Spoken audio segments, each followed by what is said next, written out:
All right, so today we're diving into TURFU. They TURFU. got TURFU. So you know when you hear a name and you're like, what is that? Uh-huh. That's kind of TURFU in a nutshell. But it's not just a catchy name. It's this whole movement trying to like reinvent the future and how we do things. Yeah. And they're not messing around either. It's like they're trying to rethink how we do like everything, Hmm. from how we work together and share what we know to like the big problems in the world and how to fix them. Totally. Yeah. And we've got all these documents here that are super interesting, but also kind of confusing. Hmm. By the end of this deep dive, we're going to try to figure out if TURFU is like actually going to happen or if it's just a really cool idea. Yeah, it's definitely ambitious. Like the whole thing is mind-blowing. They're not just saying, here's a solution. They're like creating a whole new way of thinking about things. Okay, so let's break that down a bit. The sources keep using words like metastructure and paradigm shift. What does that even mean when we're talking about TURFU? Well, it's about moving past the limits of like the way things work now. You Yeah. know? Like think about it. We're trying to solve these really complicated modern problems, but we're using systems that were like created ages ago. TURFU is saying that to really change things, we need to fundamentally change how we organize ourselves as a society. So it's not enough to just like tweak the system a little. We need to like start over. Exactly. And they're not just talking about it, they're actually building tools to make this like decentralized future actually happen. And one of their big ideas is something called stigmergic coordination. Okay, I got to be honest, that one went right over my head. What is that? Okay, so imagine like an ant colony, right? Each ant is just doing its own thing, following simple rules, but somehow they all work together to build these crazy complex structures. That's stigmergy, it's decentralized, and it organizes itself. So TRFU is saying that if we design the right systems, then people can collaborate on a huge scale without someone telling them what to do. Exactly. Like think Wikipedia, but for everything. And this could work for like creating new technology or tackling things like climate change. Wow, that's a bold idea. Yeah. And to make this happen, they have this thing called the OZAM incubator. What's that all about? So basically, it's a place where they help projects that fit with TRFU's vision get started. It's kind of like being a venture capitalist, but instead of just trying to make money, they're looking for projects that could have a big positive impact. And how do they pay for all of this? Is there like a secret TRFU bank account we don't know about? Yeah. Haha. No, they talk about using crowdfunding where anyone can chip in. And also ICOs, which are kind of like crowdfunding, but with cryptocurrency. Interesting. So they're using decentralized money to build a decentralized future. Exactly. They're practicing what they preach. But it's not just about money and technology, right? The sources also talk about something deeper. They say that TRFU could change not just the world, but also how we see ourselves. Now that's getting really interesting. But before we get into all of that, let's look at how TURFU wants to solve some of the problems we have right now. There's this one document you shared about changing the way we do scientific research that really caught my attention. Yes, that's a really good example of how TURFU wants to create real solutions, not just theories. So tell me more. How would a decentralized system actually change the world of science? Well, imagine if all scientific knowledge was free for anyone to access. No more expensive journals hiding information. As someone who once spent way too much time trying to read just one research paper, that sounds amazing. But how would that actually work? They want to make these decentralized data repositories. So instead of research being scattered everywhere, it would all be in one global database that's open to everyone. Okay, that sounds like a huge project. And that's where blockchain comes in, right? You got it. Blockchain tech would make these data repositories super secure and transparent. Every piece of information would have a timestamp and it would be impossible to change. So no more worries about people messing with data or censoring it. So it's like a giant library of knowledge that nobody can mess with and that anyone can access. Yeah. That's amazing. But what about peer review? How do you make sure the research is good in a decentralized system? That's another area where TURPU gets really cool. They want to use something called tokenized peer review. So experts who take the time to read and evaluate research would be rewarded with tokens.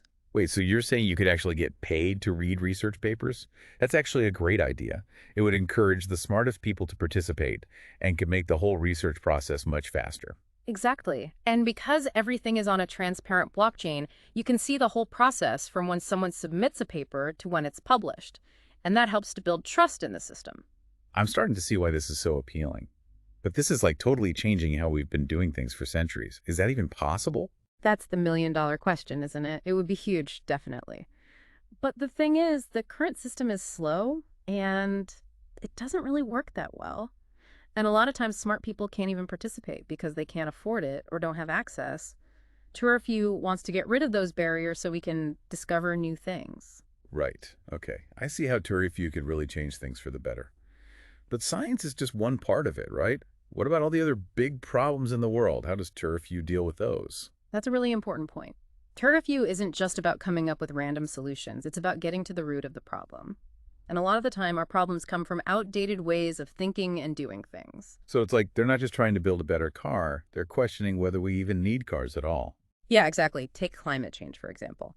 TURFU says that the way we do things now, prioritizing money over people and the planet, just isn't going to work. We need global cooperation on a scale we've never seen before. So they think decentralization can cut through all the BS and let people work together towards a common goal. Exactly. And it's not just about the environment either. They say TURFU can be used to fight poverty, improve education and healthcare, and even address things like political corruption and social injustice. Wow, they're not afraid of a challenge, are they? But realistically, these are huge, complex issues with no easy answers. How do they plan on convincing people that this radical vision is the way to go?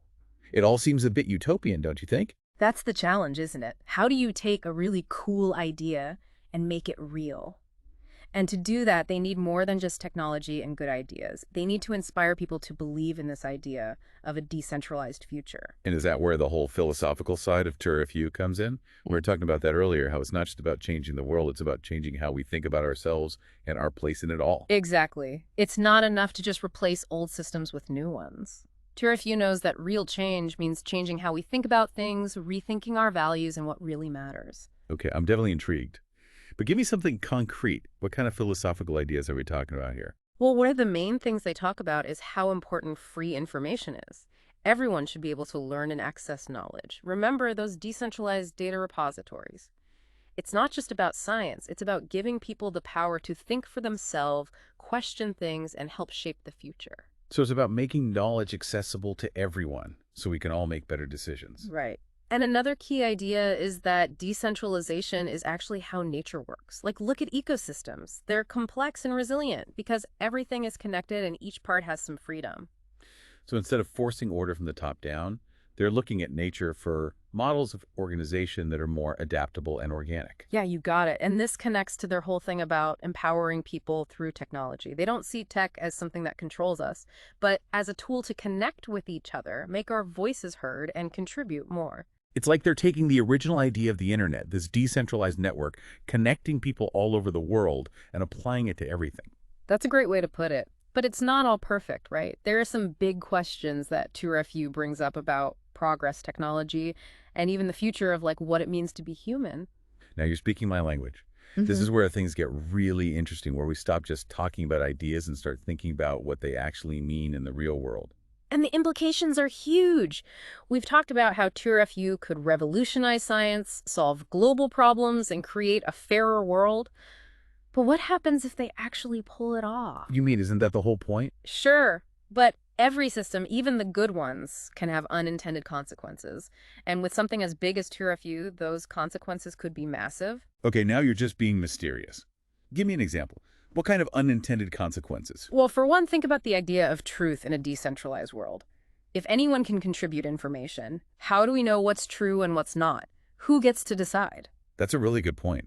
We're already dealing with that online with all the fake news and echo chambers. Decentralization could make those problems even worse if we're not careful. Exactly. And then there's the question of who's in charge. If there's no central authority who makes the rules, how do you make sure a decentralized system doesn't descend into chaos or get taken advantage of by bad actors? Those are all important things to think about. Seems like there's this inherent tension in TURFU's vision between individual freedom and collective responsibility. Absolutely. And that tension is definitely there in their own discussions. The sources we looked at showed a really fascinating mix of viewpoints within TURFU itself. Oh, really? Tell me more about Well, some people in TURFU are like totally gung-ho about technology. They think getting rid of central control will solve everything. But others are a little more like, let's think about this. They say we need ethics and rules to keep things from going sideways. So it's not like everyone agrees. It's more like a bunch of different people trying to figure out what a decentralized future should actually look like. Right. Yeah, exactly. And that's what makes it so interesting. It's like a microcosm of this bigger conversation that's happening everywhere about what role technology should play in our lives, how we should govern ourselves, and what progress even means. Yeah, it's like they created a space to try out all these big ideas and see what actually happens. Exactly. And that kind of brings us back to that whole metaphysical side of TURFU we were talking about before. It's not just about changing how things work on the outside. It's about how we see ourselves in a world that we're changing so fast. Okay, yeah, I've been really curious about this whole metaphysical thing. Mhm. It feels like we've gone from talking about science and blockchain to like something completely different. How does that all fit together? Well, it all comes down to consciousness. No. TURFU says that as we create these super powerful technologies like AI, biotech stuff we haven't even thought of yet, we have to think about what they mean, not just for the world around us, but also for our inner world, for what it means to be human. So it's not enough to just build cool things. We also have to think about how those things will change who we are, how we think, how we connect with each other, even how we find meaning in life. Right. Exactly. And that's where this idea of a decentralized future starts to get really deep. What happens if TURFU actually works? If we get rid of the old power structures and ways of knowing what happens to things like spirituality, religion, even the nature of consciousness itself? Whoa, those are some big questions. I gotta admit, I'm a little lost here. What would a decentralized approach to something like spirituality even look like? I can't even picture it. To be honest, I don't think there's one right answer to that. And I think the TURFU folks would say that's the whole point. Uh-huh. They're providing the tools, the framework, the philosophy. Now it's up to all of us to explore and experiment and figure out what a decentralized future for the human spirit could be. So it's less about following a map and more about creating a space where new things can happen, where we can discover something unexpected. Exactly. It's about empowering individuals and communities to find their own answers, to create new ways of finding meaning in a world that's always changing. Wow, that's a pretty wild idea. And it kind of changes how we see TURFU as a whole. Mm. It's not just about fixing problems or creating a perfect world. It's about embracing the unknown, about trusting in our collective wisdom and creativity. It's a journey, for sure. And like any good journey, the discoveries we make along the way are just as important as the destination. Well said. So to wrap things up for you, dear listener, as you learn more about TURFU, here's something to think about. What if the most important change that a decentralized future brings isn't about the world out there, but about how we understand ourselves and our place in it all? What if TURFU is really just an invitation to go on a journey of self-discovery together? Now that's a journey worth taking, even if we don't know exactly where we're going. I couldn't have said it better myself. Until next time, happy diving.